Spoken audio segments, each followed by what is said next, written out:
Hey guys, my name's Man Parrish, and welcome to my channel. And what is this? Well, I'm a record producer. I'm pretty much established. I've been in the record business for 45 years as an artist and a producer. I've sold 5 million records on my own, which is a big deal for a dance artist back in that day. And I'm also in Grand Theft Auto 1 and 3 video games, so that's another 80 million records. So 85 million people have my music in their hands. I've worked with people like Boy George, Michael Jackson, Gloria Gaynor. I even managed the Village People for 6 years. So I got a lot of crazy road stories and famous people stories and some really sad stories about people dying in my arms.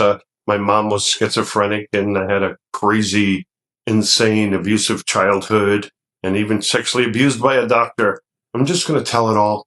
I'm trying to write a book, and it's been 3 years, and publishers and writers and managers are saying, oh, you can't do this, you can't do that, you can't say this. Well, you know what? I've kind of had it, and I just want to present it here to you on YouTube, direct, unedited from my mouth, so you can hear what's going on.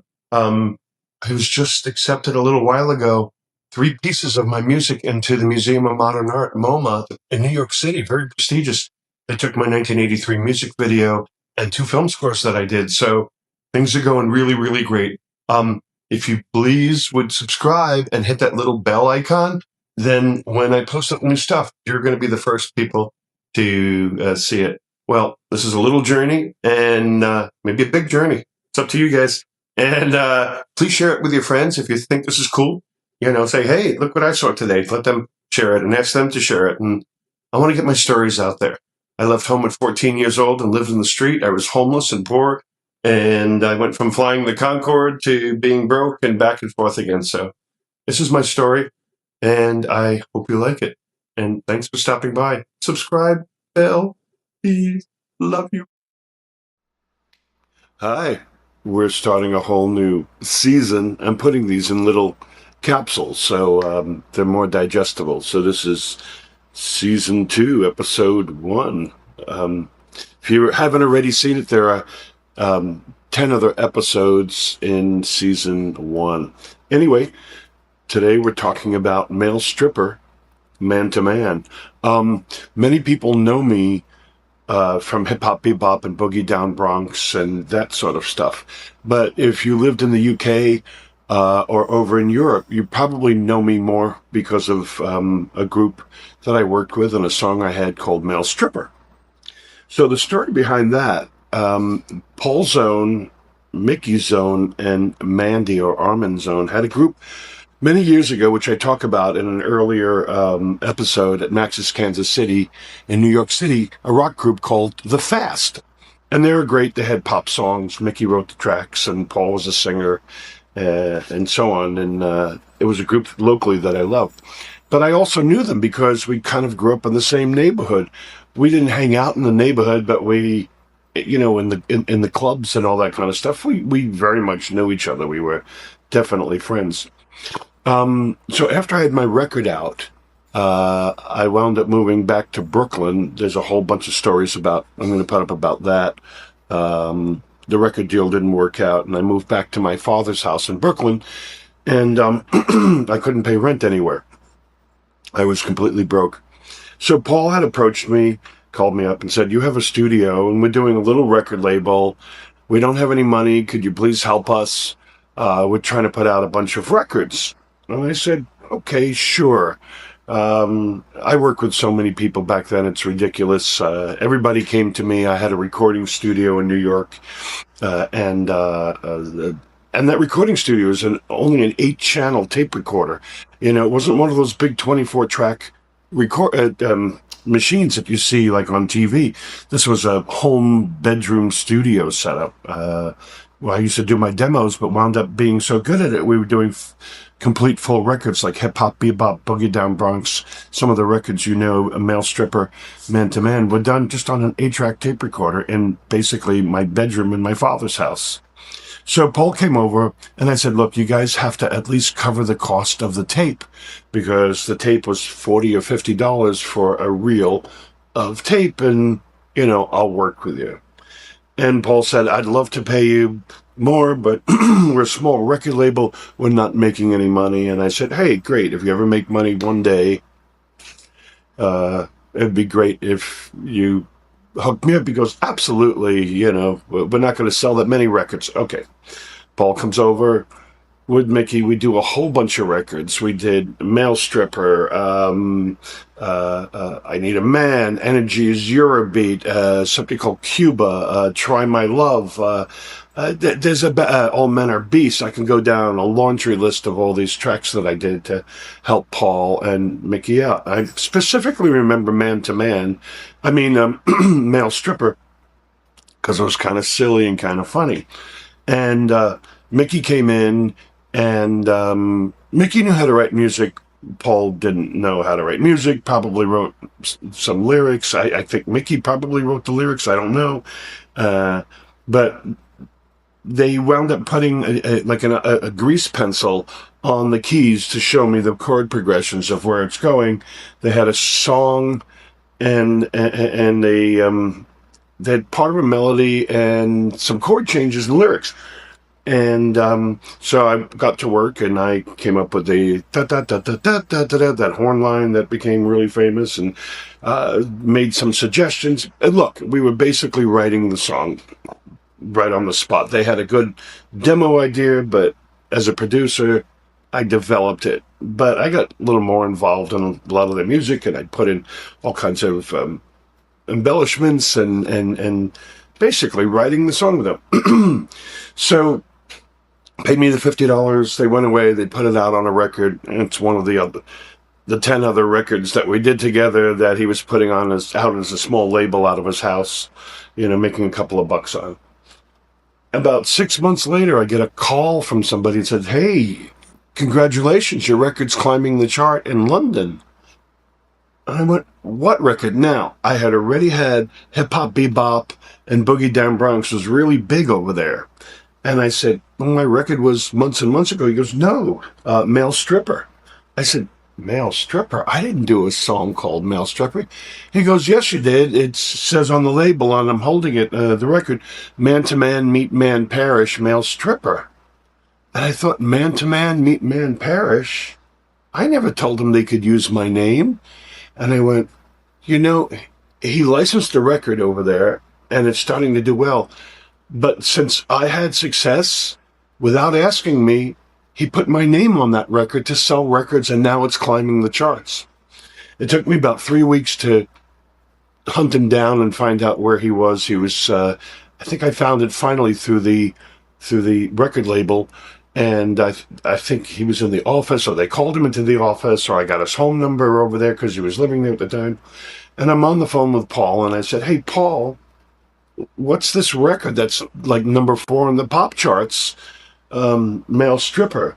You used my name. And he says, oh, yeah, I was meaning to tell you that. I said, meaning to tell me that? You're selling, the record went gold or something like that. When were you going to tell me? Oh, yeah, well, I've been really, really busy. And I said, Paul, you got to do something. You're selling records on my name, and this is not fair. Well, why don't you come over to London? I want you to mix Energy is Eurobeat. The record label will pay for it, and we'll work everything out. I said, no, Paul, I'm not coming over to London until we work something out. And he said to me on the phone, and I remember quite clearly, don't worry, we'll split everything since your name is on it too. And I thought, okay, now we're getting somewhere, okay? Thanks for not letting me know, but I'm playing along and trying to be the good, an okay guy here. Get on the plane, go to London. There's a hysterical story that I have about me getting off the plane, and the record company guy said that I was sleeping with Madonna, and there's a whole other little, it's season 1, episode 2 or 3, where I was on the front covers of the world's newspaper as sleeping with Madonna.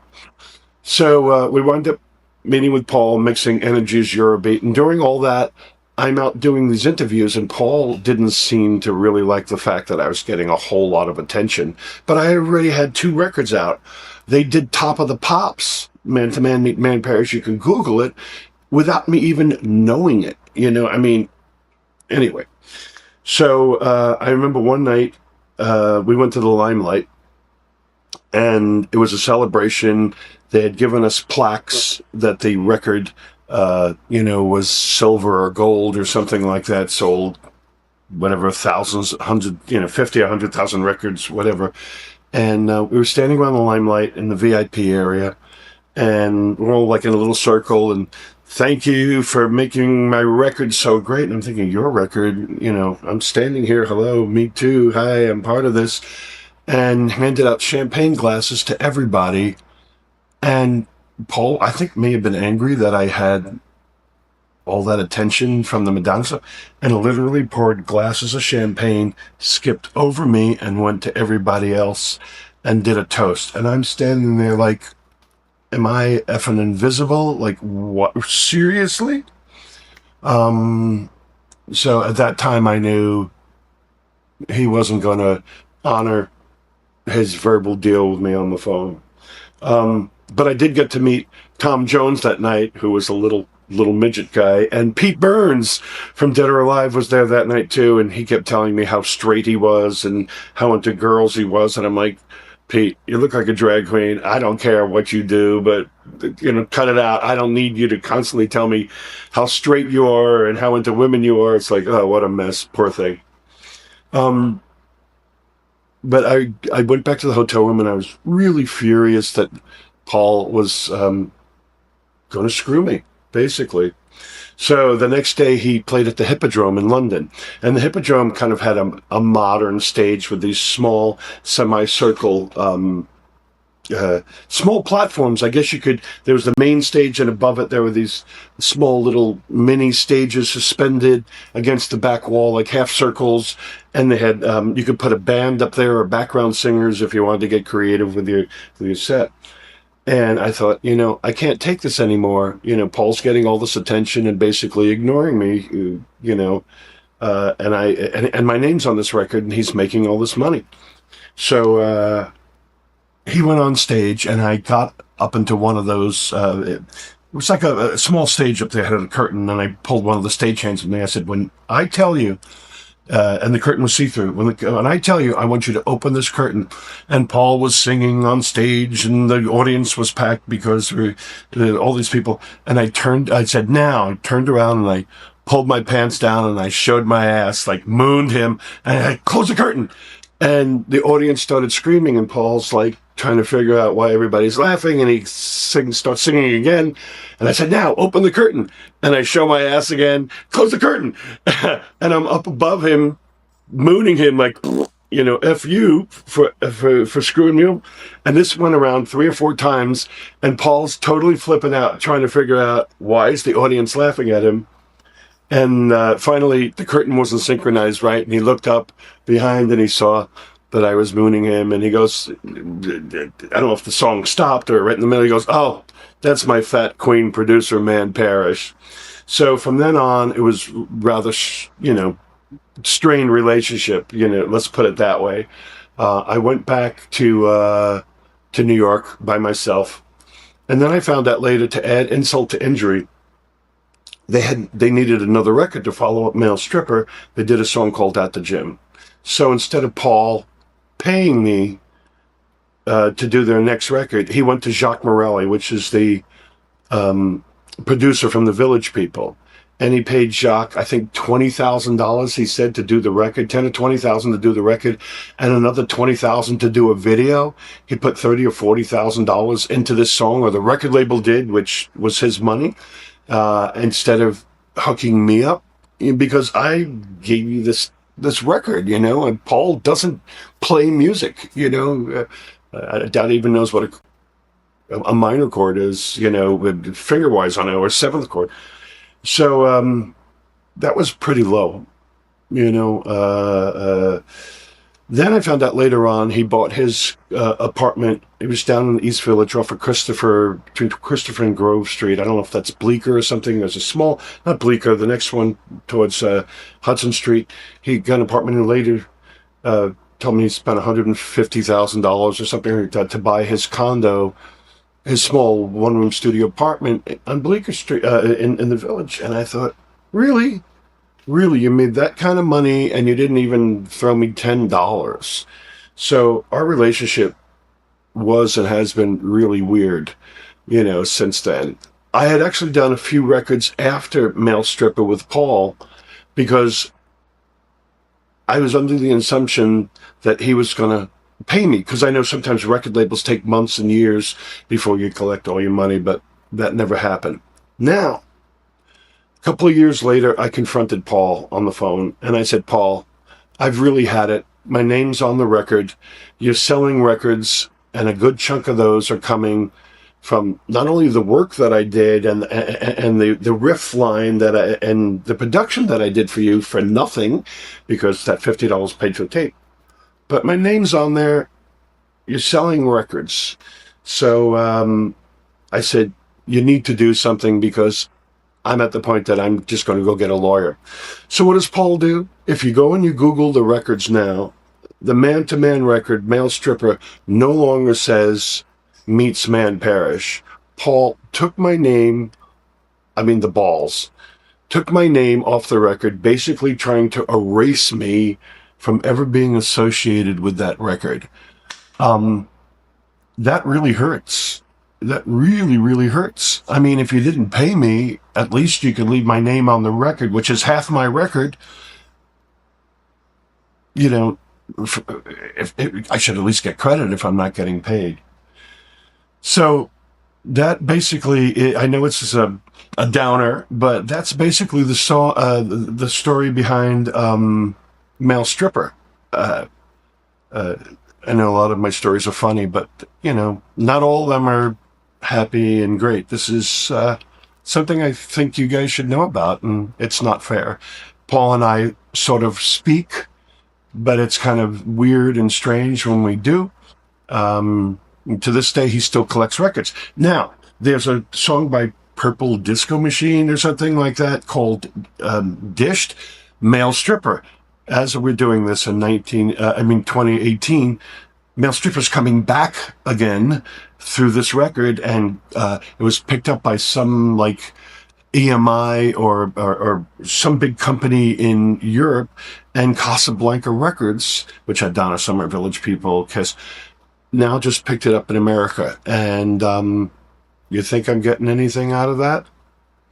I don't think so. So, not fair. Anyway, thank you guys for listening. It's been hard for me to tell the story. Been running this around in my head. It's actually like 3 or 4 o'clock in the morning. Last night I went to bed and I'd been sort of awake trying to figure out how to tell this story. And I just figured I'm just going to tell it all. All right. Thank you so much. If you can subscribe, it definitely helps the channel. That little bell button will get you notified when new stuff comes up. If you have been following along, thank you. If you haven't, welcome to the channel. And I've got a lot more stories about this stuff. And if you're into music, I'm on iTunes, Man Parrish. Do a search. Thank you so much. Thanks.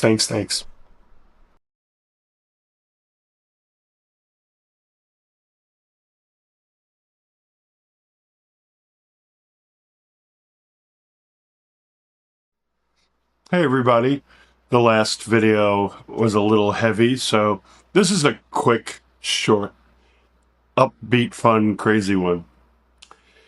So, like I had mentioned before, I wasn't getting paid on my records and I didn't have much money, so I tried the Escort thing for about 6 months and it didn't work. Actually, it was kind of sad because a lot of the people that were hiring me kind of were lonely. And, you tell a young kid, hey, you get paid to get laid, and wow, what a big deal for a guy. Guys like, wow, yeah, right? But it quickly became sad because a lot of the people were just lonely and didn't even really care about sex. I had 2 or 3 people that just wanted somebody to talk to. And after a while, I kind of felt guilty, taking money for them. I know you're saying, yeah, right, but really. So about 6 months later, I decided I can't deal with this anymore. And my darling friend Cherry Vanilla knew I was really struggling. And she said, let me hook you up with somebody I know, Fred Mueller. And Fred was the son of a steel empire, I think out of Pittsburgh. His family owned like a big steel, and they left him incredible amount of money. He had the top of like one of those giant apartment buildings on Astor Place, not Astor Place, all the way on the Upper East Side, extreme east. Is it Astor Place? No, Astor Place is in the Village. I can't remember the name. It's Sutton Place. Sutton Place. And he had like, this giant like 20-room top floor apartment and roof and stuff. And on the walls there were Neville's and all these things. I think he told me from the museum they used to borrow stuff from his art collection to put in MoMA, the Museum of Modern Art. So Cherry said, "Oh, I got to hook you up with this guy. He's always putting all these guys on airplanes and taking them to Puerto Rico, a bunch of guys to his place in Puerto Rico. You should definitely, let's get him to like you, and you'll be his boyfriend, and you'll be rich for the rest of your life." So Cherry sets up this date. I've never met Fred before, and I go to the building, and the doorman's, "There's a Mr. Parrish here for you." And in those days, I had like ripped jeans and a dirty like wife-beater t-shirt, and I used to put Vaseline in my hair and slick it back, like a 50s greaser. And here I am in this Sutton place, super fancy building with people raising an eyebrow, going up to see Fred. So Fred was, knock on the door. The elevator, I think, went either right up to his house or right to a private entrance. I can't remember. A lot of money. Millions and millions and millions and millions and hundreds of millions of dollars.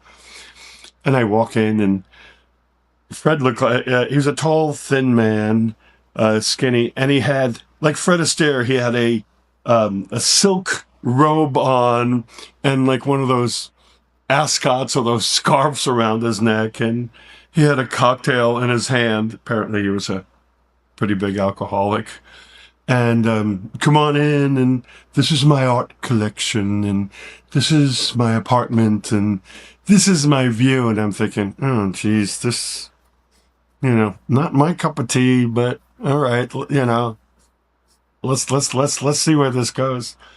And he's sitting there and saying how much money he has, and his parents disowned him, and his friends hate him, and how miserable he is. And it was like a scene out of some Mildred Pierce movie or something like that. And he gets up in the bathrobe and he walks out on the balcony, and he's talking, and I go, all right, I'll follow you. And I get up on the balcony, and it's right over the East River, looking all the way up and down. It's, hundreds of millions of dollars apartment, for old family money. Oh, and I can't take it, and I'm so depressed, and he's getting more and more drunk, holding onto the railing, and he turns around, and he, without me noticing, he opens the robe, and turns towards me, he's completely nude, and he goes, "Oh, I can't take my life, it's so miserable. By the way, are you into fisting?" Oh my God! I flipped out. So I said, "I've got to go to the bathroom." He goes, "Oh, well, right in there."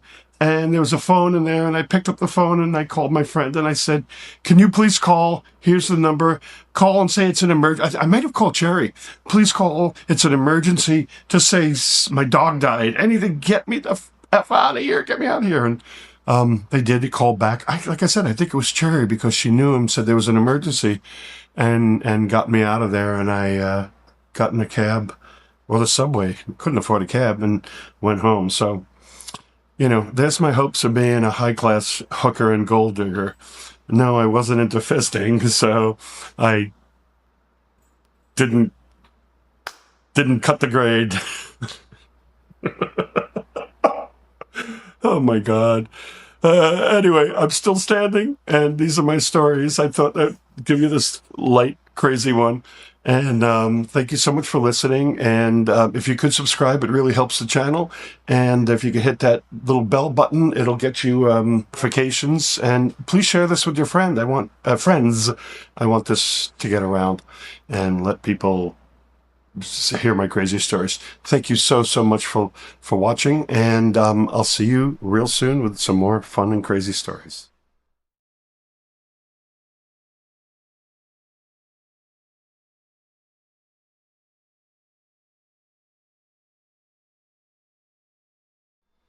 Hi, how are you? I'm going to talk a little today about, well, hip-hop bebop is a whole story in itself on how I didn't get paid, how I signed my record deal.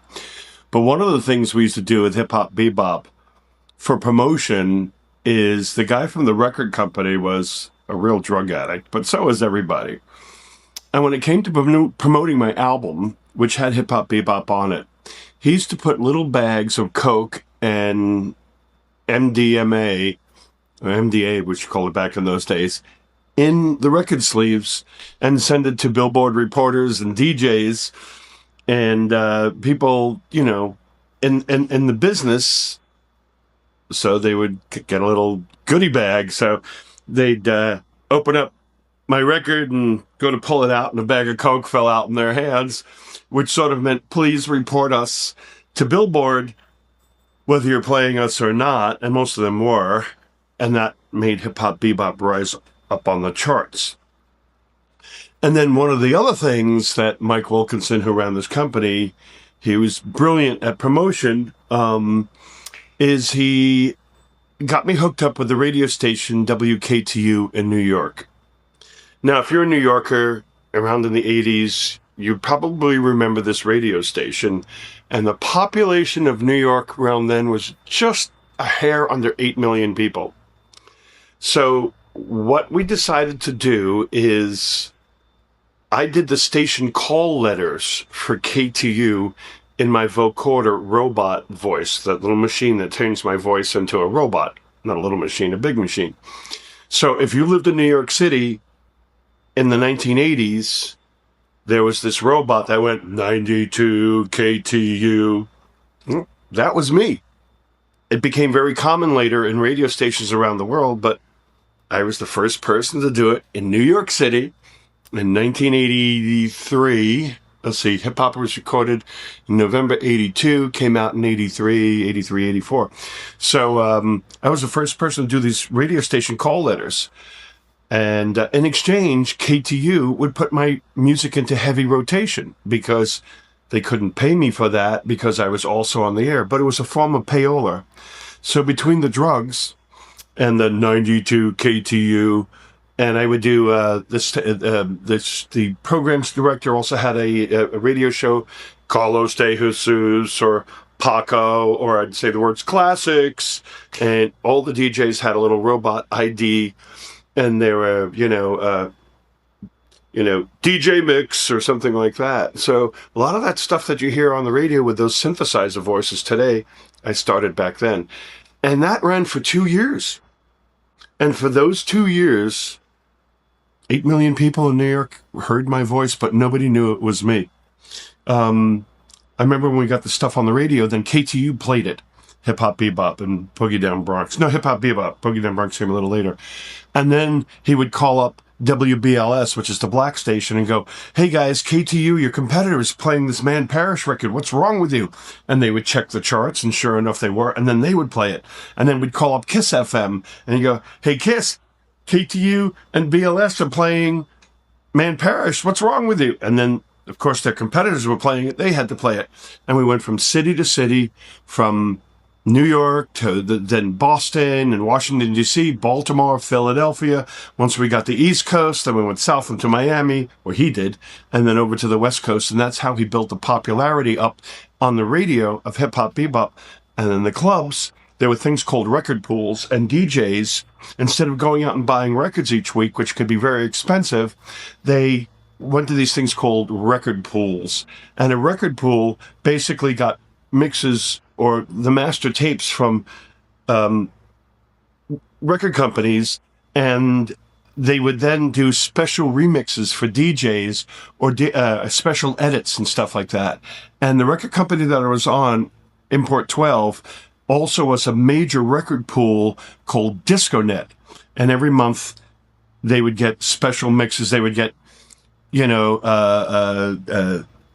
Human League, Don't You Want Me, Gloria, Gloria, Gloria, those songs. And they would do edits. We used to edit with tape on a reel-to-reel tape recorder, and with a razor blade, they'd cut up the coke, do some coke on it, edit all these beats together. When you used to hear those classic stutter beats that were done in the 80s, those were tiny slices.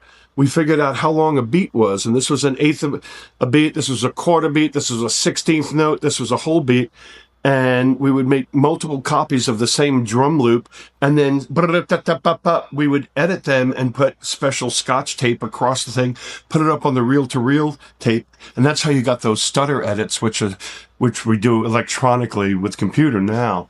So Mike Wilkinson not only got me on radio, but also flooded the DJ market with special mixes and with little bags of coke and MDA to DJs and Billboard reporters. And that's how my stuff climbed the charts. So Hip Hop Bebop is a whole big story. I didn't get paid on it. It turned into a lawsuit, and that may go over 2 or 3 things. So I'm going to save that a little off, but I thought you'd like to know that 8 million people in New York for 2 years heard my voice. And by the way, Hip Hop Beep, I remember sitting at home, penniless, literally on welfare. And those days you had books of food stamps to eat and to survive. And cars would come down the block with their windows open. That's when you had the big boom bass cabinets in the back of the Cadillac, which we used to call Dadillac because the guys couldn't own it, but their dads did. So it was a Dadillac instead of a Cadillac. And I would hear my voice, 92 KTU, and then Hip Hop Bebop or one of the other songs that I worked on came, and the car would go running past me, and I wasn't making a penny on it. My God. Anyway, there's another quick little story, and thank you for following along. I'm trying to get these up every day right now. Some of them are hysterical. There's going to be a couple of heavy ones and a couple of sad ones. I'm trying to space it out so I don't bring people's heads down. Trying to keep some sort of a rhythm and flow going. Thank you so much for listening. Please subscribe. Please, please, please. It helps the channel. And if you hit that little bell, you get a little notification when I pop up a new one, which right now is every day. It may not be every day, but right now it's every day. Thank you so much. This is my book. I'm getting it out. I want to do it direct to you without any edits, without any retakes. There's one of them where I look like hell, but I just want to be real and direct and tell you some of these fun and tragic stories. Thank you so much. Thank you.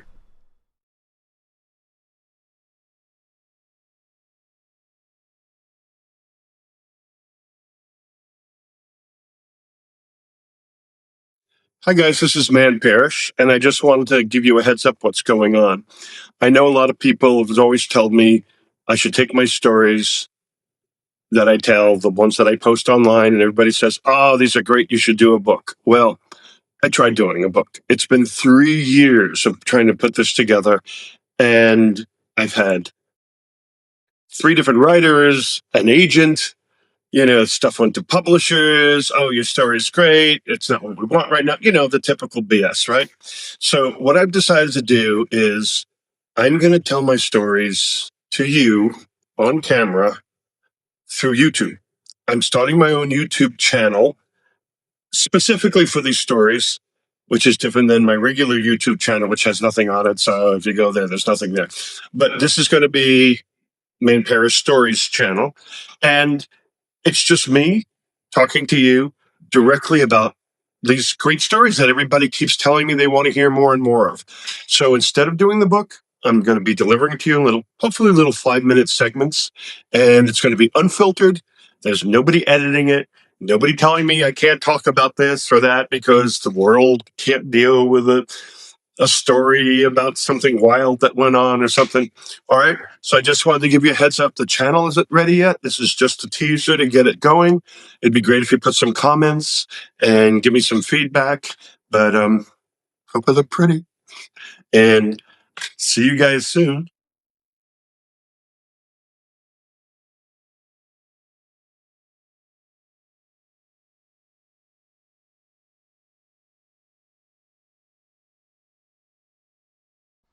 Hey, how are you? Thanks for following this.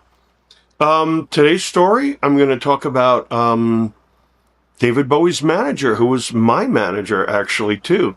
He had a company called MainMan, and Tony Defries, who we used to call a deep freeze, managed me for about 6 months.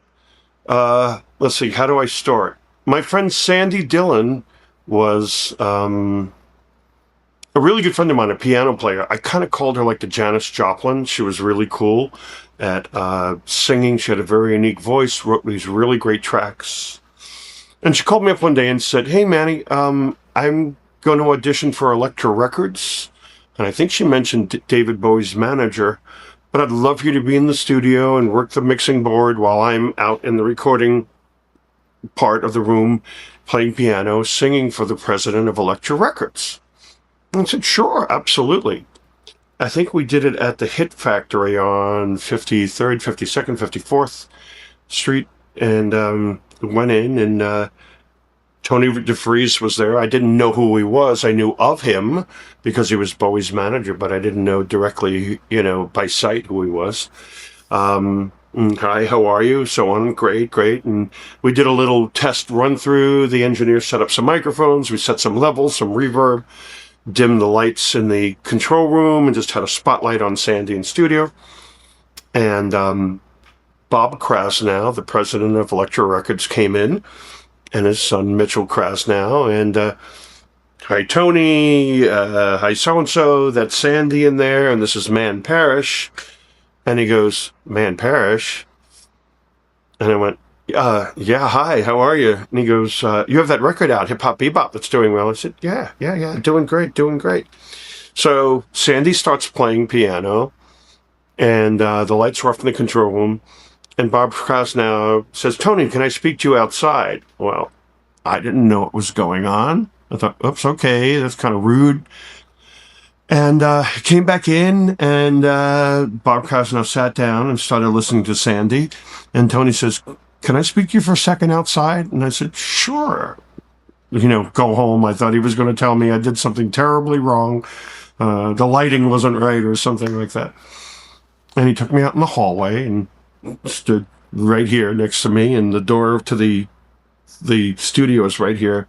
He leaned against the wall and he said, "Look, do you want a record deal on Elektra Records?" And I was like, I had already finished my Import 12 deal. I was done with them. I walked away from them because I wasn't getting paid. And I was like, yeah.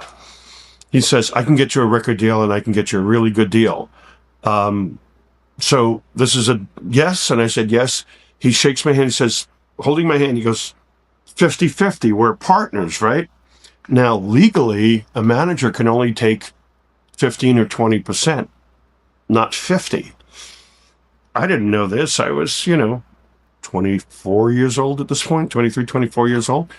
I said, "Sure, we're partners." Goes back inside. I sit down, calls Bob Krasnow out. I guess he said, "Let's do the deal. Talk to you Monday," kind of thing. And Bob sits back in with his son. They listen to Sandy, and they loved it, and they want to sign Sandy. About a couple of days later, I get a phone call.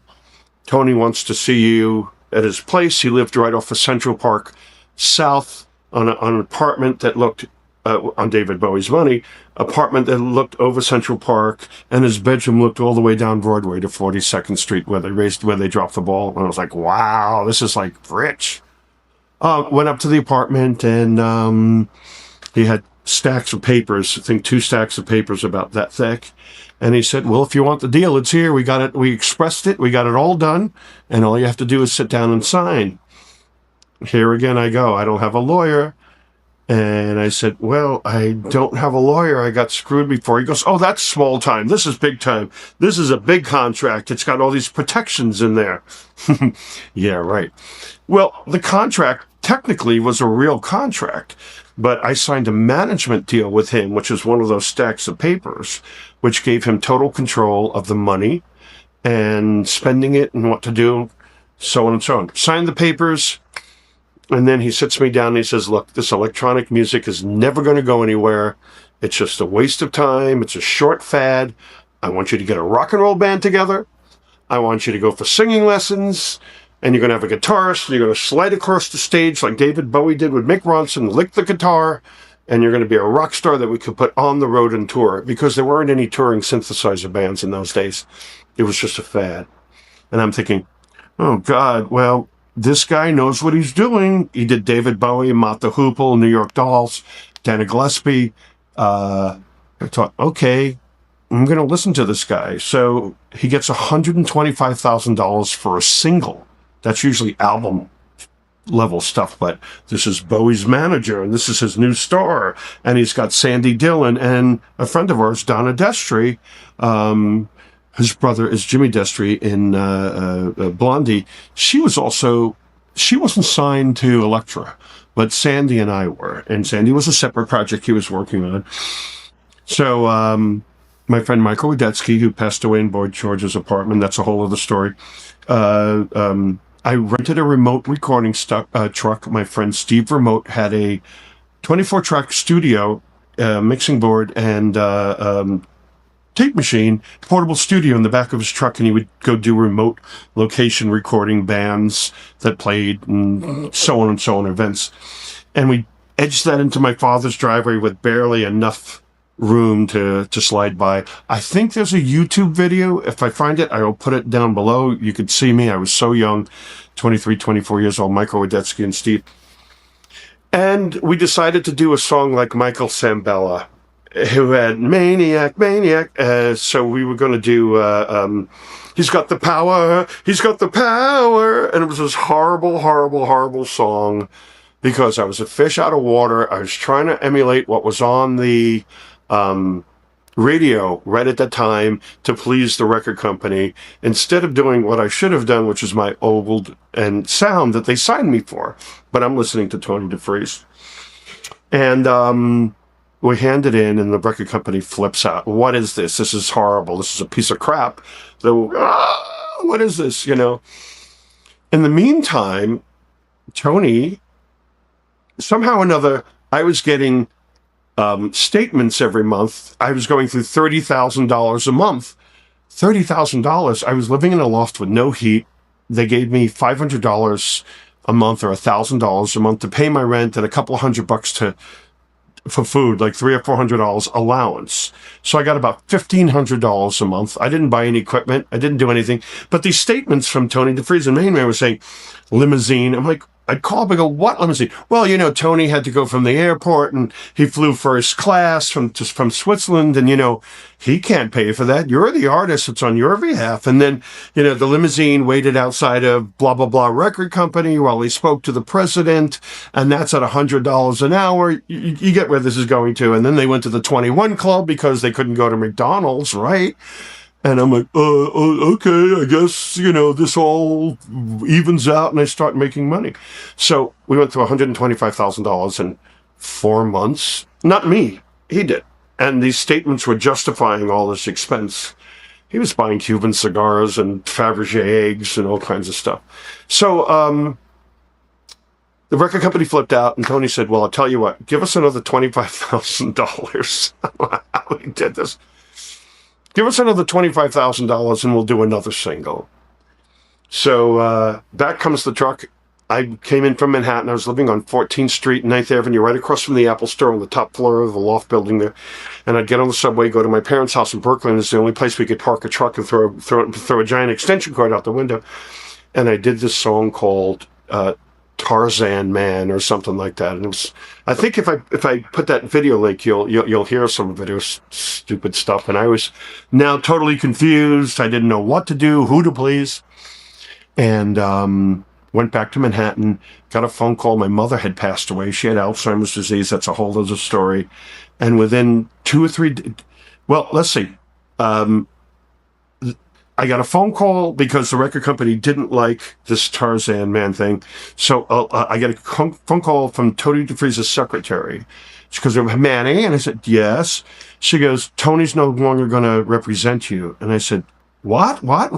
Yeah, he's not going to represent you. I said, why? He goes, because the record label dropped you. And I was like, what? And my mother was sick and dying. And he said, well, that's it. You know, I said, well, can I have my money to live on? No, no, no. I said, put Tony on the phone, please. I want to talk to him. What went wrong? No, Tony doesn't want to talk to you, and I'm sorry. I'm the middle person. I got to hang up right now.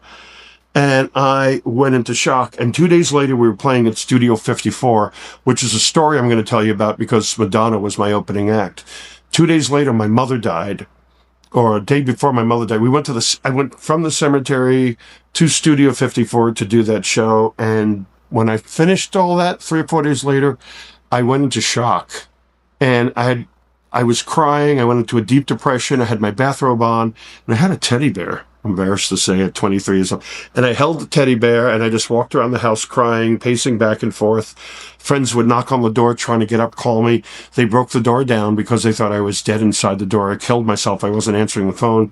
And I was sitting there on the floor in the middle of the loft with the teddy bear, just with tears coming down. I hadn't bathed, and I looked really terrible. And my father called and said, why don't you come home? And I gave up my loft because I couldn't afford it anymore. It was only $1,000 a month, but I didn't even have that. I had no job. And I moved back to Brooklyn. The tenant, we had a 2-story house, and the tenant upstairs moved out, and the place was free. He says, just come home. You know, my mother died, and at least the family could be together. And that was a real rough one. I heard Tony, first of all, according to books and things, Tony had taken big advantage of Bowie, and supposedly Bowie didn't make money until way later on in his career because Tony spent it, and Bowie wised up and pulled away from him. But Tony's living, I think, in South Africa, but somebody told me that some online investors got to him and swindled him out of all of his money, like a karmic thing, you know what I mean? So, that was a rough one. And at that point, I kind of had a breakdown from music. I didn't know what I was doing anymore. I kind of got ripped off from my record company. And then again with this whole David Bowie's manager and a major label, and I was the next big thing, and all this money that disappeared. And I fell to pieces. And that's a cheery ending. So I just wanted to give you that story. It's kind of cool. Thank you so much for listening. Really, I really appreciate this. This is stuff that was going to be in a book, and I couldn't get the book out, so I'm doing it this way. I'm not editing any of this. This is just direct from my mouth, so if there's pauses or stutters, I don't look pretty. I don't care. I want this to be real and direct as if it was live. If you could subscribe, it really helps the channel, please. And please tell your friends, hey, check this out, and that would help. Thank you again, and there'll be more stories in a day or two. Thanks.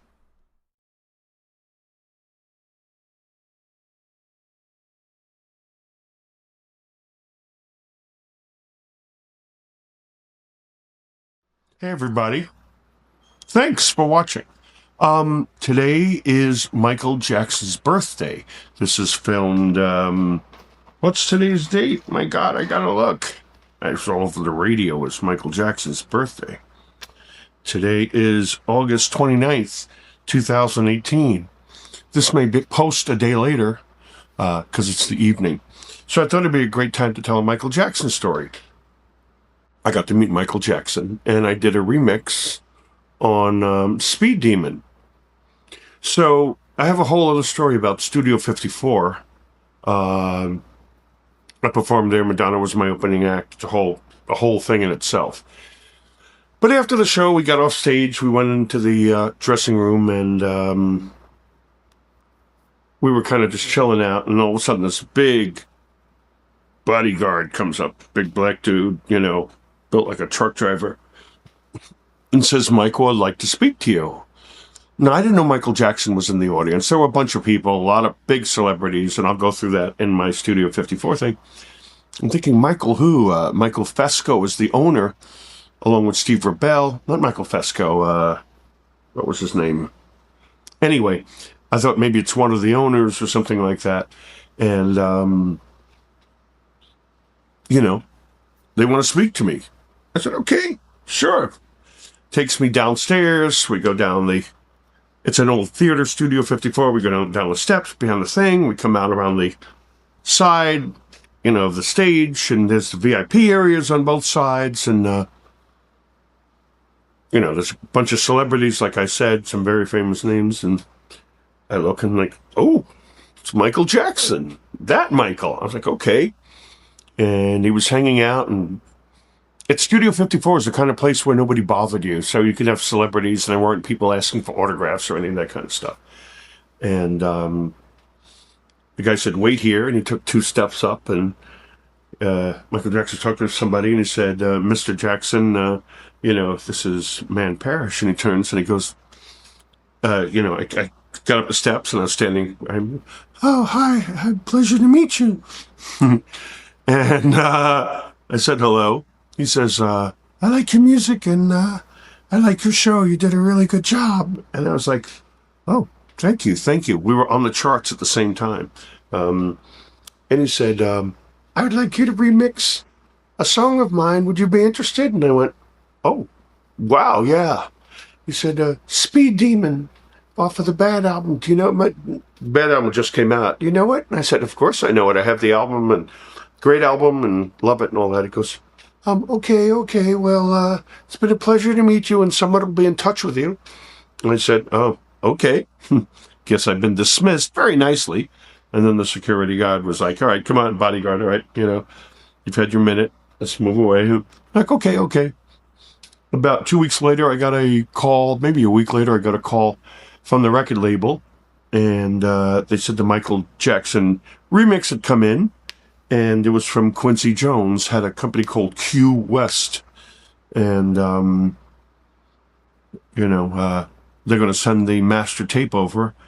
We did it at the Hit Factory in New York on 54th Street. Oh my God, there were so many studios back in those days trying to keep track of 54th Street between Broadway and 8th Avenue. Studio 54 was on 54th Street, and right around the corner was the Ed Sullivan Theater where the Beatles played, and then became the David Letterman show where he filmed, taped that every night. And we got the tape, we put it on the 24 track, and we're listening to all the individual tracks. They'd pre-mixed the keyboards, and they pre-mixed some of the other stuff. The background vocals were pre-mixed because I think they didn't want us to change Michael Jackson's sound for his harmonies. And then we had the isolated vocal. So usually in that situation, since it's a copy and it's not digital, sometimes you make another copy. I don't remember whether we made a copy of the copy just in case if we screwed something up, we'd still have the master tape, the master copy to go back to work. So we isolated the vocal, and I kept hearing this pounding noise as "Speed Demon." And I thought, what the hell is that? Is that the kick drum? And we couldn't figure out what the hell was going on. This banging noise, bang, bang, bang, bang. What the F is that? Mike was singing in a wooden vocal booth with glass and probably sound baffles behind him, but the floor was wood. And when Michael sang, he kept time with his foot. And I thought, oh, Jesus, how are we going to get this banging noise out of there and keep his vocals going? Well, for the recording geeks out there, there's something called a noise gate.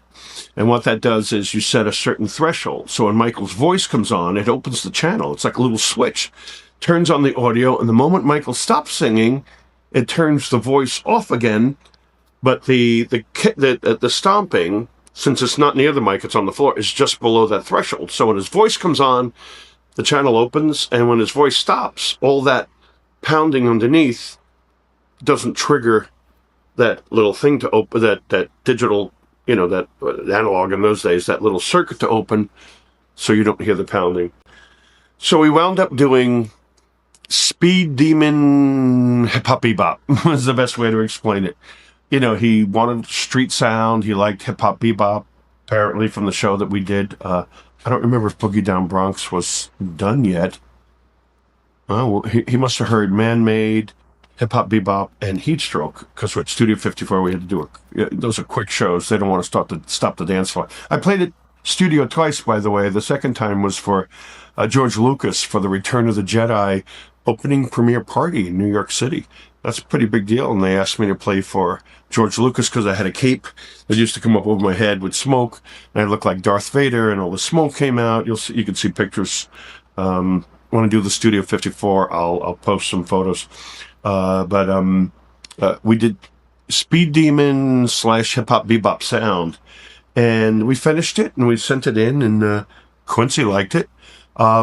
But they never used it because those sort of things have to be scheduled. You just don't do a record and throw it out, especially when you're with a big label like, Sony at the time. And it's probably sitting in his vaults.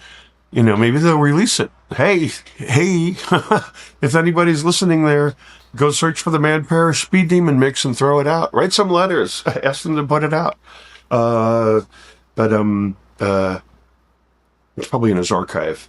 But it was really great to get this breakdown of Michael Jackson's voice. Now, I have, in those days, it was before digital, and the very first digital units were, Sony had a thing called the FZ1, and it was this box that would take audio signals and convert it digitally and store it on Betamax tape. That's how old this is. And store it as a digital signal on Betamax tape. Therefore, there wouldn't be any generation loss. And then you could make multiple copies of it or bring it somewhere and have it mastered, and there wouldn't be any deterioration. I may, in my archive somewhere, I tried looking for it once I couldn't find it, have that mix. If I could find it, I don't have the rights to put it out, but I can always approach Sony and ask them if they want to put it out, because that's not my material.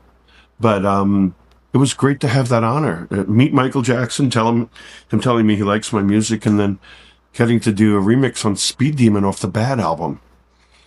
It's in their archives. Maybe they'll release it. So it's Michael Jackson's birthday. Wanted to do a short little thing.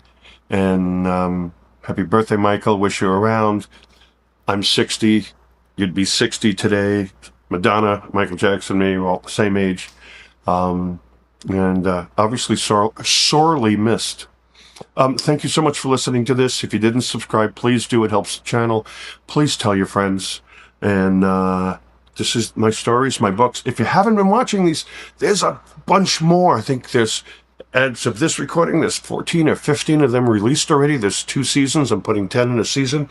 We're on season 2 already. There's a lot of fun stories, crazy stories, and a whole lot more to go. So thank you again. Happy birthday, Michael Jackson. And thank you.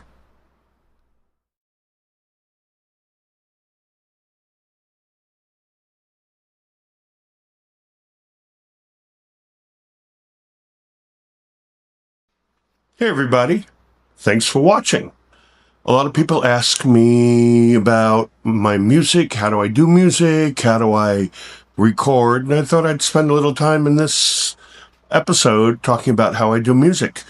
The first thing I want to say is not a lot of people know that I cannot read or write music at all. I don't know a E-flat 7 from a D, sus, major, minor, blah, blah, blah. I could put my finger on a white key and skip a key and go to the next key and go to the next key, and that I know is called a triad. And then I could move my middle finger or my third finger or a combination of the two, sharp and flat, to make it sound better. So I don't know music. Everything is done completely by ear. I've done over 120 records. I can actually score for a symphony orchestra. I had 200-piece choir, but I can't read a friggin' chart. Everything was learned. When I was a kid, my parents sent me to have piano lessons.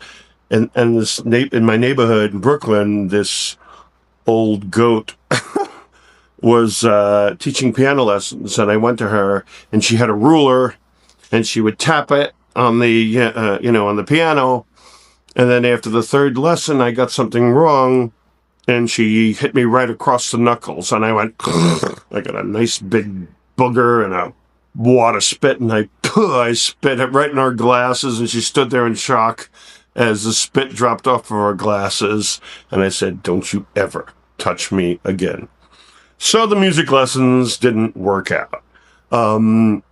I started doing very early stuff in the 70s when I was 15, 16 years old, smoking pot, and I got a Radio Shack, or Tandy if you're in Europe,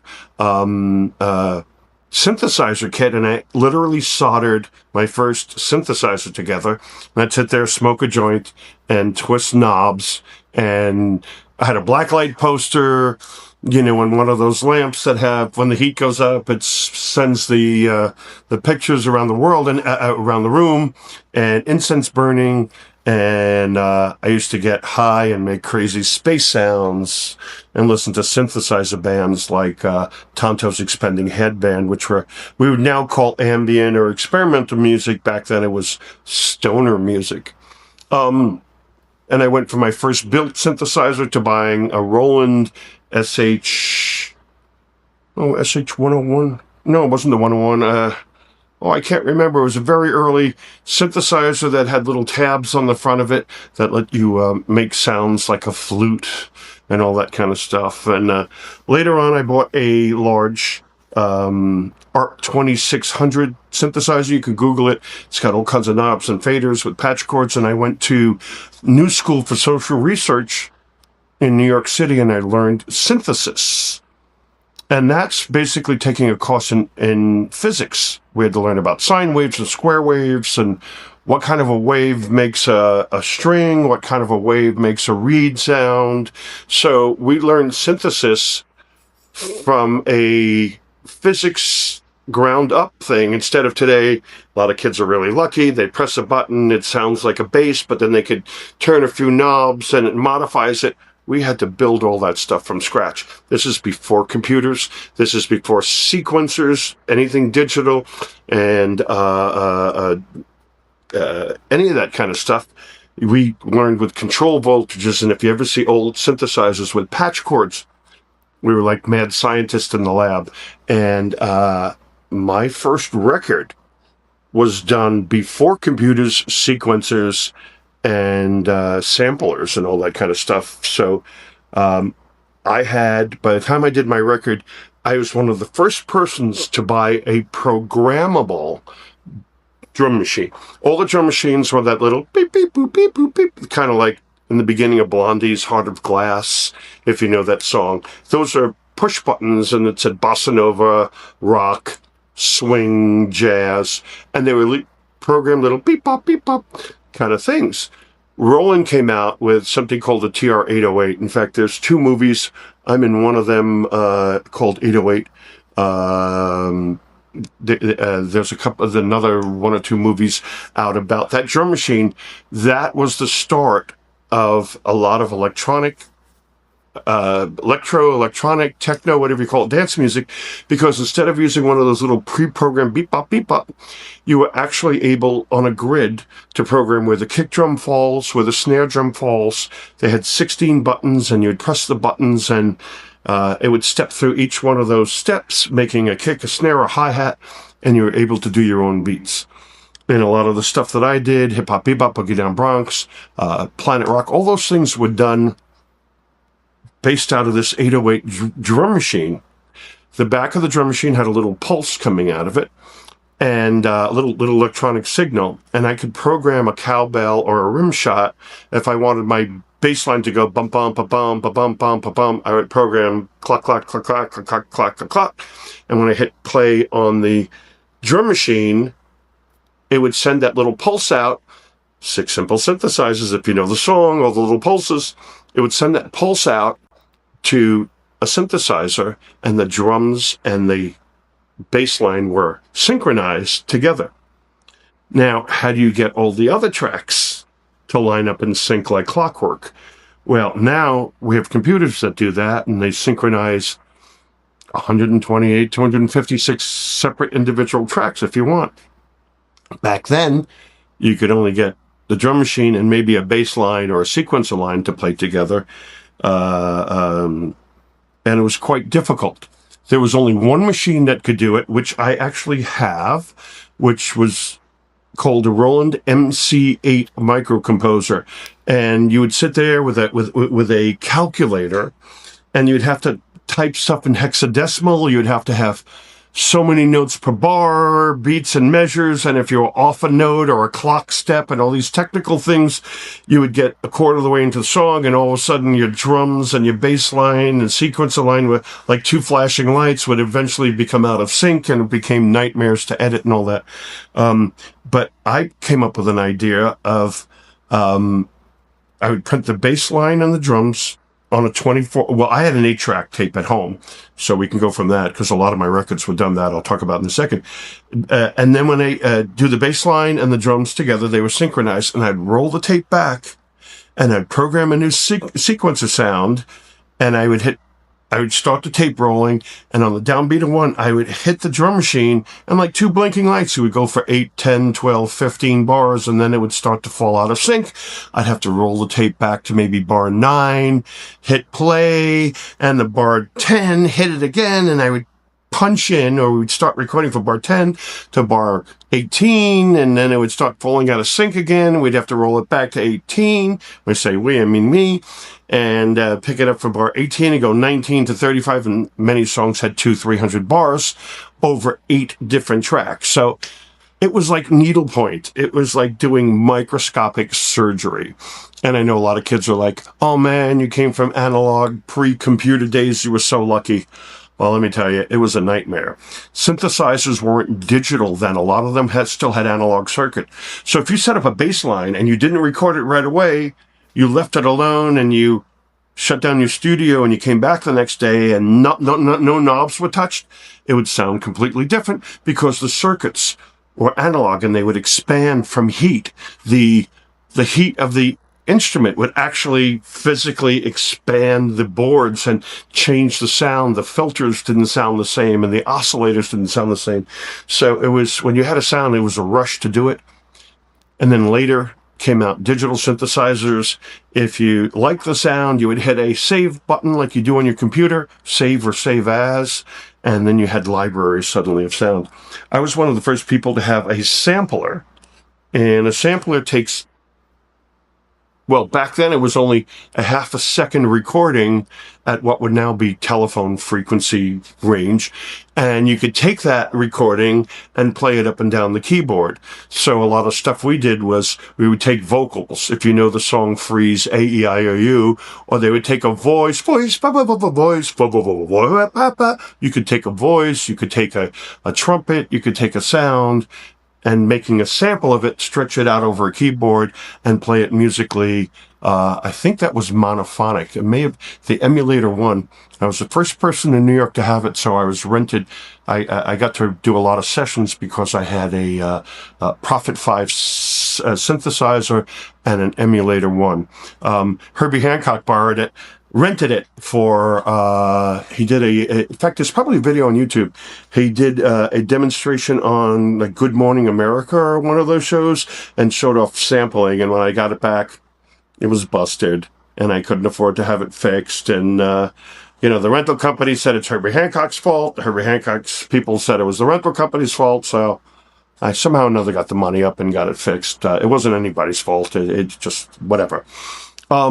My first album was done with a Roland 808 drum machine, a Prophet 1, which is a monophonic synthesizer for the bass line, a Prophet 5, which was a keyboard where you could play up to 5 notes. Everything up until then has mostly been monophonic. So this was one of the first early synthesizers where you could actually play chords. They didn't have the circuitry and the computers to do it then. And that's pretty much a chunk. I had a Oberheim sequencer module. I know a lot of people, this is going through their heads, but the geeks out there know what I'm talking about. And that was basically my studio setup. I recorded in my loft on 38th Street. People like Klaus know me and stuff like that. And I did my first album when I lived on 14th and 9th, and later on at my parents' house in Brooklyn, the apartment upstairs from my dad's. It was a 2-family house. They moved out. I took over the house, the apartment, and the big bedroom was set up as this giant synthesizer studio. Today, synthesizers are plugins. They're things that you pull down a menu and a virtual copy of these old keyboards come up as a little window, and they sound identical. They physically model the best way I could explain it, these keyboards today, but back in those days, I would have keyboards on top of keyboards. It was like a giant room. If you look at somebody like Jean-Michel Jarre, Kitaro, Vangelis, they have all these old stacks of keyboard, that kind of situation. And it was all put into an 8-channel mixer, Tascam, and it was recorded on an 8-track tape, which is different than the cartridges that you played in your car. There were only 8 tracks, so the voice was on one, the bass was on another, maybe a background vocal on the next one, a keyboard part, a guitar part. You had 2 tracks left for drums, percussion, and that was it. And the great thing about that, and why these records, old stuff, sounds so great, I was forced to learn arrangements, because we didn't have, like today, 200 tracks if I wanted to. Back then, I was forced, without bouncing stuff down. You could take 5 tracks and bounce it down to 1 mono track and then open up 4 more tracks. I didn't believe in that, so we were forced to do arrangements where you had to, bring things in and out to keep the listener's interest going. That went on for many, many years. I had a 24-track machine in my house. I got my first Apple computer. It was a Mac 512 Plus with opcode software. And I was able now to have MIDI, musical instrument digital interface, this plug that you would plug in and then plug into the other synthesizer and all the synthesizers around your room and plug that into the computer. And you could speak to all the different synthesizers simultaneously, which was great. But the computers weren't really strong back then, so a lot of the songs would drift and sputter. But little by little, we started to get the recording process. I bought the first digital editing system. It was a DigiDesign. What was it called? Sound Designer. It was a computer, a Mac 2C computer, and a box, and it was $12,000. And what did I get? I told my mother. I said I want this, and I need help, with the money. And she said, I'm not giving you that kind of money. And I remember very definitely, I said, well, if you don't give me the money, I'm going to sell drugs and become a male prostitute until I raise enough money. And she gasped. She said, let me speak to your father. They probably financed it on a credit card or something like that. But about a week later, I got my editing system. And again, being the first person in New York City, a major place where albums were recorded and TV commercials, I got a lot of work doing digital editing. You could do things without a razor blade. You could turn it around in seconds, and it was, a digital copy. Now my setup is a Mac Pro computer. It looks like the trash can, and it's basically a supercomputer. I know you can't sell it to countries like North Korea because it's so powerful, and I can get probably 256 tracks. It has 12 cores, which means there's 12 computers sitting in this one computer. That's how powerful it is. And I have these giant sample libraries. One of the people I worked with for a short time, and I know Trolls sometimes listens, is 8Dio, 8DIO. If you go and you check out their product, it's pretty amazing. They have these incredible libraries of choirs and guitars and DJ stuff. In fact, the libraries from some companies, and they're very expensive, they're thousands of dollars for these custom libraries, are so advanced that I could put in the word Man Parrish, where you could type it, and a 200-person choir will sing Man Parrish, or whatever chords I want to do. So that's the state of music right now. I still can't read or write music, but I can orchestrate and I can produce. It's all done by ear. I know a lot of people have been asking me, how do I do this? I've always felt a little inferior to other real musicians because I couldn't talk turkey with them. And I developed insecurity. So I couldn't work with other musicians. Hey, can you change that from a G minor to a inverted blah, blah, blah? I couldn't do any of that. So I learned how to do my own music and how to make my own music by listening. And I guess that's how I developed a sound. Now, I don't hear the sound, but a lot of people say, oh, you've got a very unique sound. Well, I didn't know. And another thing is, because a lot of dance records were one-hit wonders, I was one of the first people to put out an album of electronic dance music other than Kraftwerk. And I'm trying to think of anybody else at that time.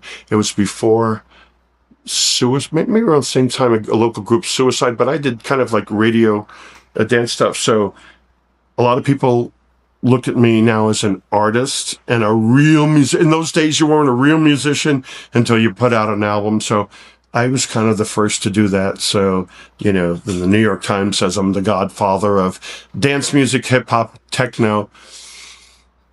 I mean, I was just the first person that did it and put it out there. There's a whole story about the record label and how I didn't get paid, but a lot of people have been asking me, how do I write music and what equipment did I use? So once again, my first album was an 808 drum machine, a Prophet 1 keyboard for bass line. I had a Prophet 5 for keyboards and stuff. I think I had a Korg Poly 6 or something like that. I can't remember. And an Oberheim module that I barely used. But that's basically what I used back in those days. And this is from the computer age on. Before the computer age, I had Moog modules. I had a Buchla synthesizer. I had an ARP 2600. These are those analog beats that look like a switchboard with all those cables. So I hope that answered a bunch of questions. Music, but I love doing it. I do dance music. I do ambient music. I do film scores. I did a movie trailer. A lot of different stuff. I did something with Roberta Flack that didn't get to come out. It was for a movie. So I'm still quite busy and doing a lot of work. I just released an album. If you go to iTunes, I have 120 tracks. I'm in 30 digital outlets around the world. iTunes, Amazon, you know, wherever you get your digital music, type in Man Parrish and you'll see some stuff. I just did an album called Star.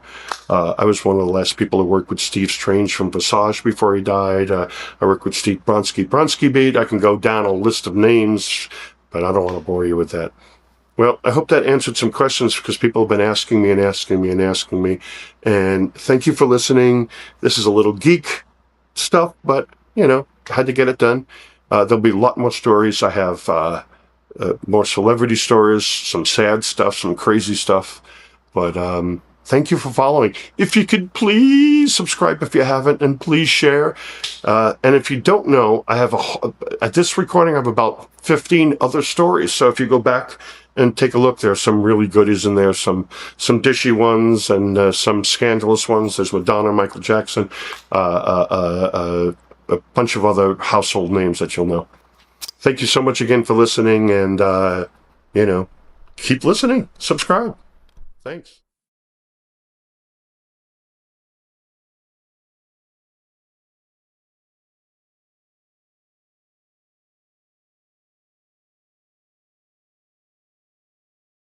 Hey, everybody. Thanks for watching. Today's a bit of a doozy. Boy, oh boy. After my record came out, I needed work, and this is actually way later. What am I saying? This is in the 90s. I needed work. So a friend of mine, Vito Bruno, had a company called AM/PM, and I went to work for him for a little bit, and he handled Crystal Waters. You know that song, la-da-dee, la-dee-da. And she's homeless. So I went on the road for a couple of months with Crystal, and I have a story about that, which I'll do soon, I guess. But after working with Crystal, I went back into work at the office. Vito had a place in Brooklyn, a brownstone, where he did all of his stuff.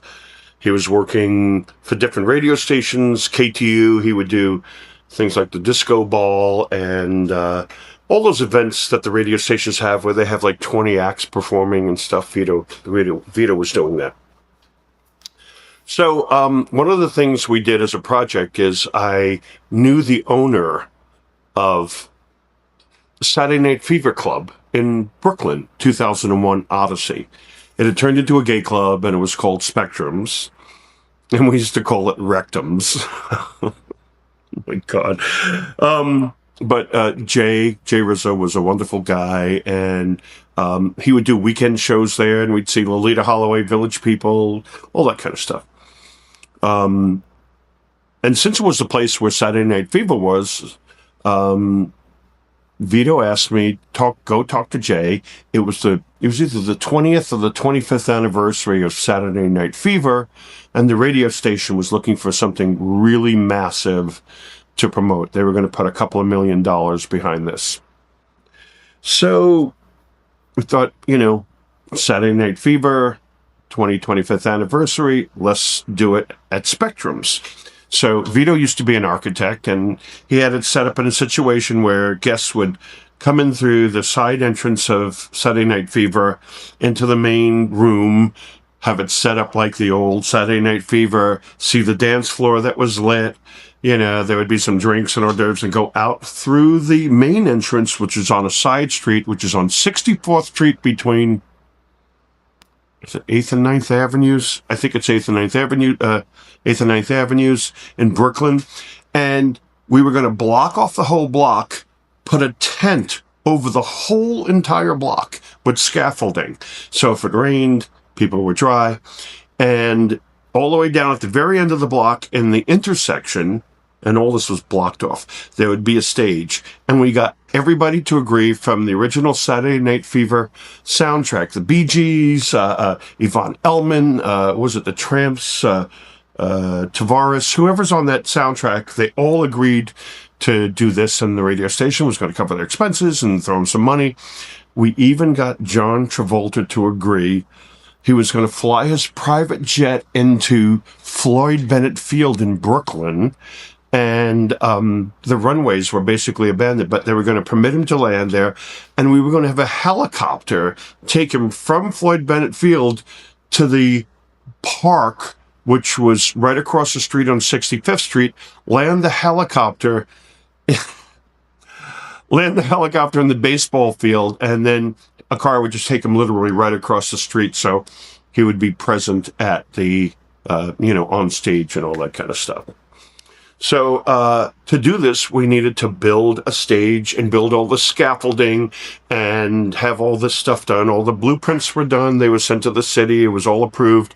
We worked in conjunction with the mayor's office and the local police department, and we had blocked out 4 or 5 blocks that were completely shut off because of this monster event. And WKTU, 92 KTU, the station I did the call letters for, if you look at one of my other things, this is about 10 years later, no correlation between the two. They were fronting the bill, and the bill was about $2.5 or $3 million. They were going to fly in all of their executives from, I think it was part of Clear Channel at that point, all across the country. They had rented a jet, a whole chartered airplane, and people were going to meet in Dallas or in Chicago or something from all these other small towns. So they were all going to get on this plane, come to New York. And this is before the World Trade Center had gone down. And at the base of the World Trade Center was the Omni Hotel. They were going to put everybody in the Omni Hotel, and the good thing about that is the cars and the limos, which there were hundreds, were going to go right outside of the World Trade Center, under Battery Park City, the tunnel to Brooklyn, right over to where the club and the event was. So you're getting the idea. This is a lot of money. There were hotel rooms, chartered jets, airplane flights, permits, scaffolding, rigging crews, stage, lighting, plus the rental of, the club, and all this and that. So I remember it happened on a Friday or Saturday night, the week before the radio station was pumping it to 12 million Americans, that it was the biggest, most incredible thing ever to happen. All the stars of Saturday Night Fever, I got goosebumps talking about it, were there. And, you had to come and see this, and you were going to win tickets. And if you didn't, you could probably stand 2 blocks away and hear these people. So they had to get crews to build the place, to build the scaffolding and the stage. And then Vito decided to save a little money and get non-union, well, they were union members, but they weren't all from New York City. Well, boy, did we learn a lesson. The unions found out that the guys weren't union. We were saving a bunch of bucks. So they went to the city and had the city shut us down. They had an inspector come in, and the inspector didn't like this and like that because it wasn't up to New York City union code, and that we'd either going to hire union people to fix it or they were just shutting the place down. Now, it was a Friday, I think it was a Friday or Saturday, probably Friday, that it was going to happen at 5 o'clock rush hour. It was going to start loading in 7 o'clock, and then it would go from 7 to midnight. And Tuesday comes along, and we get a notice, the city shuts us down. Everybody had to stop work. Wednesday comes along. They're not approving anything because the unions had all this power, and they're using their inside influence and probably throwing somebody a couple of bucks here and there. Don't approve this. We're going to make them pay for not using union. Thursday comes along, and then finally, I think it was Friday morning, the day of, they okay it, knowing all well that this could never be built in one day. So we hired the New York union people, and they went bananas, working triple time, cost more than, it was budgeted, and we tried to get this done. And around 3 o'clock in the afternoon, they still haven't put up the stage lights, and the sound systems were just sort of being installed, and the scaffolding was still being built. And it wasn't enough that the unions were against us, and the city purposely dragged their feet, and all that, and all this pressure, and all these stars are coming in. But the skies opened up, and it looked like God was against us too. It was the skies opened up, and it monsooned rain so heavy for an hour and 20 minutes that they couldn't plug any power in. It was supposed to start around 5 o'clock, and at 4:45 or something like that, and it stopped raining, and the union guys are saying, I'm not plugging electricity in that's been sitting in water. So they were trying to dry every stuff out.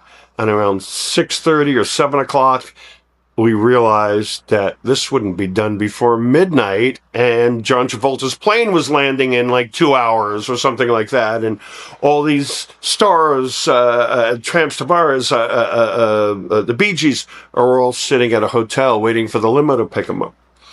So we had to make the call that this was canceled. It cost the radio station, must have been $2 million, $3 million. It was unbelievable. I remember we realized it was just too late. 2 blocks over, we had dressing rooms. Like when they film a movie, they have those caravan portable dressing rooms, and Vito was in one of them with his head in his hand, and I went back out, and where's Vito? And he left. He went back to his office with a bottle of Sambuca, and Frankie Blue was the program director, and they're sitting there both knowing that they're going to get hung from the highest tree in New York City for screwing this up. So we had to call the radio station and say it wasn't going to happen. And as we're canceling this, the radio was on in the background, and hey, everybody, get in your cars and everybody head over to Brooklyn because this is the biggest thing ever. John Travolta and the Bee Gees, and it's a free concert. Not a free concert. I think you had to win to get, but the biggest thing ever. And we're going to go through the Saturday Night Fever Club, and it's set up like the old movie. See you there. We're going to broadcast live in a half hour. And we had to cancel that. And boy, oh boy, oh boy, that was not fun. And wow, that was a major, major disaster. I remember he lost quite a few friends on that one. And I believe at that point he stopped working for KTU.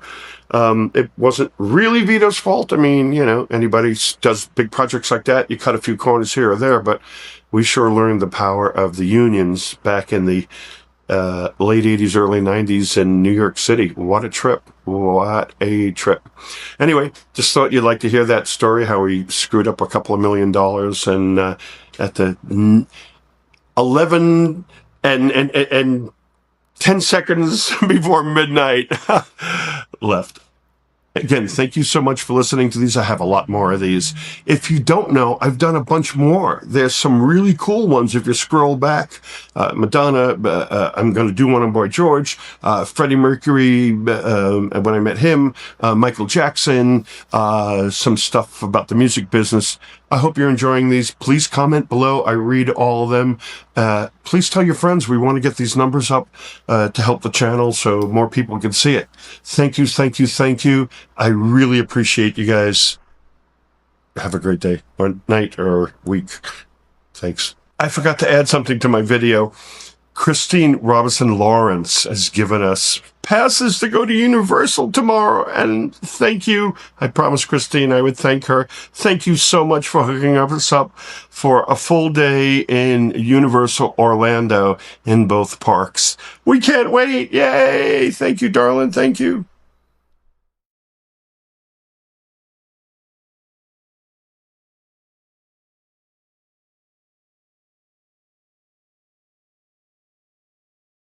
Hey everybody, thanks for watching.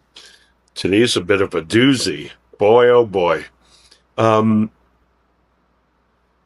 my record came out, I needed work. And this is actually way later. What am I saying? This is in the 90s. I needed work. So a friend of mine, Vito Bruno, had a company called AM/PM. And I went to work for him for a little bit, and he handled Crystal Waters. You know that song, la-da-dee, la-dee-da. And she's homeless. So I went on the road for a couple of months with Crystal, and I have a story about that, which I'll do soon, I guess. But after working with Crystal, I went back into work at the office. Vito had a place in Brooklyn, a brownstone, where he did all of his stuff. He was working for different radio stations, KTU. He would do things like the Disco Ball and all those events that the radio stations have where they have like 20 acts performing and stuff. Vito was doing that. So one of the things we did as a project is I knew the owner of Saturday Night Fever Club in Brooklyn, 2001 Odyssey. It had turned into a gay club, and it was called Spectrums. And we used to call it Rectums. Oh, my God. But Jay Rizzo was a wonderful guy, and he would do weekend shows there, and we'd see Lolita Holloway, Village People, all that kind of stuff. And since it was the place where Saturday Night Fever was, Vito asked me, go talk to Jay.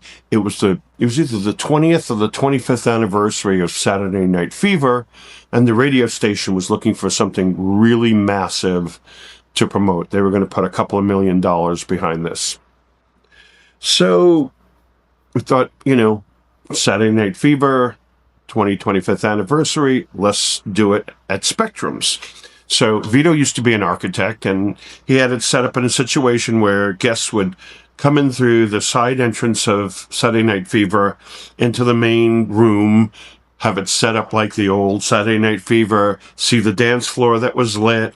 There would be some drinks and hors d'oeuvres, and go out through the main entrance, which is on a side street, which is on 64th Street between 8th and 9th Avenues. I think it's 8th and 9th Avenue, 8th and 9th Avenues in Brooklyn. And we were going to block off the whole block, put a tent over the whole entire block with scaffolding.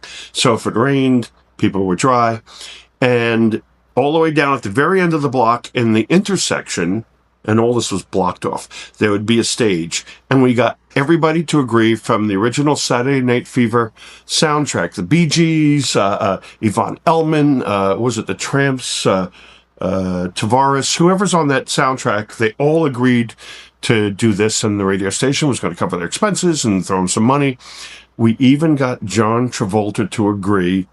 He was going to fly his private jet into Floyd Bennett Field in Brooklyn, and the runways were basically abandoned, but they were going to permit him to land there, and we were going to have a helicopter take him from Floyd Bennett Field to the park, which was right across the street on 65th Street, land the helicopter in the baseball field, and then a car would just take him literally right across the street, so he would be present at the, on stage and all that kind of stuff. So to do this, we needed to build a stage and build all the scaffolding and have all this stuff done. All the blueprints were done. They were sent to the city. It was all approved. We worked in conjunction with the mayor's office and the local police department, and we had blocked out 4 or 5 blocks that were completely shut off because of this monster event. And WKTU, 92 KTU, the station I did the call letters for, if you look at one of my other things, this is about 10 years later, no correlation between the two. They were fronting the bill, and the bill was about $2.5 or $3 million. They were going to fly in all of their executives from, I think it was part of Clear Channel at that point, all across the country.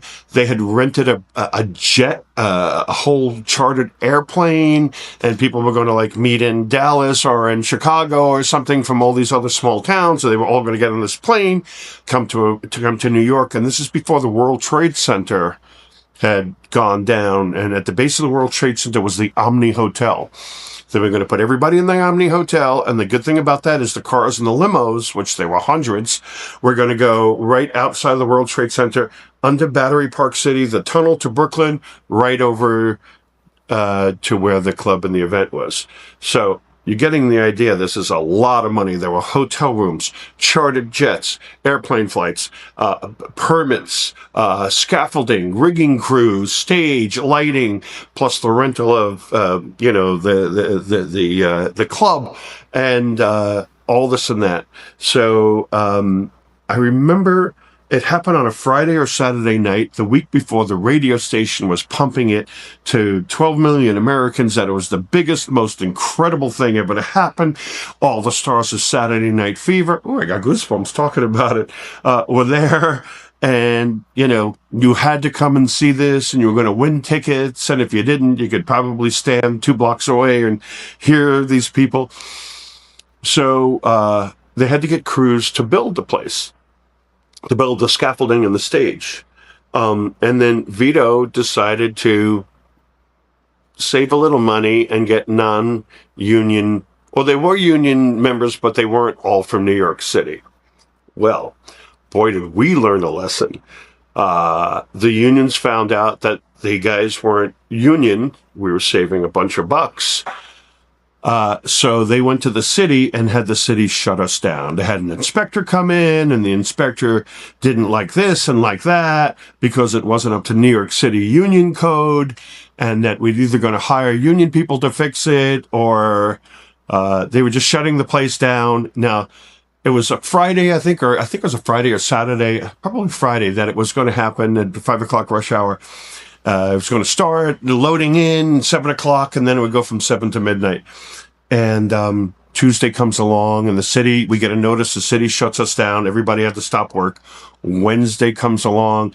They're not approving anything because the unions had all this power, and they're using their inside influence and probably throwing somebody a couple of bucks here and there. Don't approve this. We're going to make them pay for not using union. Thursday comes along, and then finally, I think it was Friday morning, the day of, they okay it, knowing all well that this could never be built in one day. So we hired the New York union people, and they went bananas, working triple time, cost more than, it was budgeted, and we tried to get this done. And around 3 o'clock in the afternoon, they still haven't put up the stage lights, and the sound systems were just sort of being installed, and the scaffolding was still being built. And it wasn't enough that the unions were against us, and the city purposely dragged their feet, and all that, and all this pressure, and all these stars are coming in. But the skies opened up, and it looked like God was against us too. It was the skies opened up, and it monsooned rain so heavy for an hour and 20 minutes that they couldn't plug any power in. It was supposed to start around 5 o'clock, and at 4:45 or something like that, and it stopped raining, and the union guys are saying, I'm not plugging electricity in that's been sitting in water. So they were trying to dry every stuff out. And around 6:30 or 7 o'clock, we realized that this wouldn't be done before midnight, and John Travolta's plane was landing in like 2 hours or something like that, and all these stars, Tramps Tavares, the Bee Gees, are all sitting at a hotel waiting for the limo to pick them up. So we had to make the call that this was canceled. It cost the radio station, must have been $2 million, $3 million. It was unbelievable. I remember we realized it was just too late. 2 blocks over, we had dressing rooms. Like when they film a movie, they have those caravan portable dressing rooms, and Vito was in one of them with his head in his hand, and I went back out, and where's Vito? Where's Vito? And he left. He went back to his office with a bottle of Sambuca, and Frankie Blue was the program director, and they're sitting there both knowing that they're going to get hung from the highest tree in New York City for screwing this up. So we had to call the radio station and say it wasn't going to happen. And as we're canceling this, the radio was on in the background. And, hey, everybody, get in your cars and everybody head over to Brooklyn because this is the biggest thing ever. John Travolta and the Bee Gees, and it's a free concert. Not a free concert. I think you had to win to get, but the biggest thing ever. And we're going to go through the Saturday Night Fever Club, and it's set up like the old movie. See you there. We're going to broadcast live in a half hour. And we had to cancel that. And boy, oh boy, oh boy, that was not fun. And wow, that was a major, major disaster. I remember he lost quite a few friends on that one. And I believe at that point he stopped working for KTU.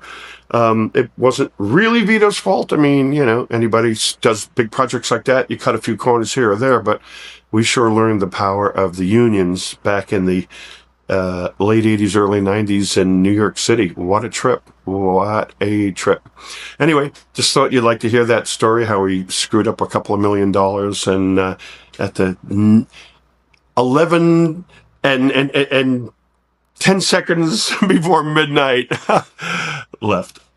Again, thank you so much for listening to these. I have a lot more of these. If you don't know, I've done a bunch more. There's some really cool ones. If you scroll back, Madonna, I'm going to do one on Boy George, Freddie Mercury, when I met him, Michael Jackson, some stuff about the music business. I hope you're enjoying these. Please comment below. I read all of them. Please tell your friends. We want to get these numbers up to help the channel so more people can see it. Thank you, thank you, thank you. I really appreciate you guys. Have a great day or night or week. Thanks. I forgot to add something to my video. Christine Robinson Lawrence has given us passes to go to Universal tomorrow, and thank you. I promised Christine I would thank her. Thank you so much for hooking us up for a full day in Universal Orlando in both parks. We can't wait. Yay. Thank you, darling. Thank you.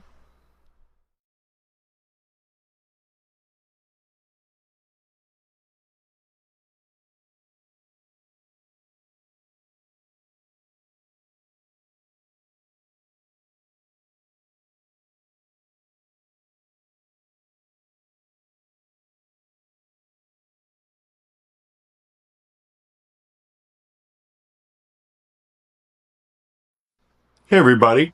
Thanks for watching again. Today's story is when I met Sid Vicious from the Sex Pistols and also Klaus Nomi. Kind of a double header. I'll do a longer Klaus Nomi story, but I was friends with somebody called Lance Loud. Lance Loud and his family were the very first reality TV show in America here on public television. They had a TV show where cameras went into their homes in the Midwest in the 1970s. I met Lance 77, so this could have been like 74, 75, 76. I'd have to Google it to find out. It was called All American Family. You could probably YouTube it. And this was supposed to be a typical, day in the life of a family in America. And they brought cameras into the house, and one day Lance decided to put on a dress and a makeup and come downstairs and tell the world that he was gay. Now, back in those days, that was a big deal. I mean, if we had the internet, it would have broken the internet back in those days. It blew up TV like crazy. Anyway, they became celebrities, the family, and Lance was the wild boy, like I was. So they moved to New York, and can't live in a small town when you do that. So back then, Lance came to New York, and we hooked up a few times, and we kind of had a thing for each other. A lot of people lived in some place on 23rd Street, which is still there, called the Chelsea Hotel. And the Chelsea Hotel was kind of a catch-all for junkies, rock and roll artists, poets, musicians, painters, the crazies. But it was really fabulous old school hotel. You walked into the lobby, it was filled with paintings that the residents did. They would do paintings and just put them up on the walls. It was really a colorful, amazing place. It had one of those grand staircases like the Ansonia Hotel, and the rooms had really high ceilings, and, they were big, old school, pre-war hotel, building and stuff like that. So there was something going on called the New Wave Vaudeville Show in 1978, and it was at, what's the name of the place? It'll come back to me in a minute. Irving Plaza. On Irving Plaza and 16th Street, Manhattan. It used to be an old, Polish dance hall, and a couple of people in the East Village, I think Ann Magnuson was part of it, a couple of other people decided to put together, Kevin McDermott was the MC. I'm going to put a link so you could see this, the Klaus Nomi debut, do like a talent show. It was called a New Wave Vaudeville Show, and it was kind of like a talent show for all the local people in the East Village. And it was just this fun, hey, let's put on a show kind of thing for everybody in, the downtown crowd. So Lance came up to me, and he knew I had music, and he had a group called the Mumps, which played CBGBs and Maxes and all those places. And he said, I'd love to do a song with you. Let's do something. And I said, sure. What do you want to do? Now, at that point, disco was dead. If you said disco, that's when they took all those disco records at a stadium and put gasoline on top of it and burned a whole bunch of disco records. And people wore t-shirts, disco is dead. They really hated disco. So I said, let's be sacrilegious and let's do the Sex Pistols, which were huge, Anarchy in the UK, disco style. So I got a twisted sense of humor. So we did Anarchy in the UK, Giorgio Moroder, I Feel Love style. We got leisure suits. I had a keyboard around my neck, like a keytar, they call it, weird 80s, guitar solo. Lance had a microphone, and we did, Anarchy in the UK. So Lance says, come on over to the Chelsea. We came over. I think we fooled around. And then afterwards, let's figure out the chords to this. And I said, okay. And I had a little Casio keyboard, and we're trying to figure out the chord progression. And as I mentioned in another video, I can't read or write music. And Lance was a singer, didn't know much about music, and we're trying to figure out the chords and how it progresses. And all of a sudden, Lance says, hold on a second. I know somebody who can help us. He opens the door, walks down the hallway, and I'm picking out the tunes. And in comes this, funked out rocker, half stoned out dude and his skanky girlfriend, which turned out to be Sid Vicious and Nancy. The movie Sid and Nancy? That's them. Sid Vicious from Sex Pistols. And I didn't know who it was, and sat down, and a cigarette hanging out of his mouth, and brought his guitar, and he's showing me the chords, that one to that one. And he sat with us to make sure that we got the chord progression right. And took 2 or 3 hours. I didn't know who this dude was. Just that they needed a bath, and they smelled like cigarettes and musty, stale New York City underground clubs. And later found out it was Sid Vicious. How cool was that? We did the New Wave Vaudeville Show. We were in there, And I remember, we did it. It was great. People loved it and all that kind of stuff. And we went back upstairs to the dressing room, which was sort of like one of the side rooms where everybody had. You didn't have individual dressing rooms. It was just a dressing room for everybody. This is 1978, and my record came out in 83, 82, 83, or 83, 84. So we're sitting in the dressing room, and all of a sudden the music stops, because when you're back in the dressing room, you hear this whoa, whoa, whoa, this just echoey thing of stuff, and all of a sudden everything goes quiet. And that's when you take notice something's wrong. You go, oh, did the sound system burn up or something like that? And we hear some classical music, and I hear this opera music with this friggin' amazing voice. And somebody comes in, you got to come out here. You got to see this. This is unbelievable. This guy is singing just like a girl, like a, whoa, but not fake, like really, really real.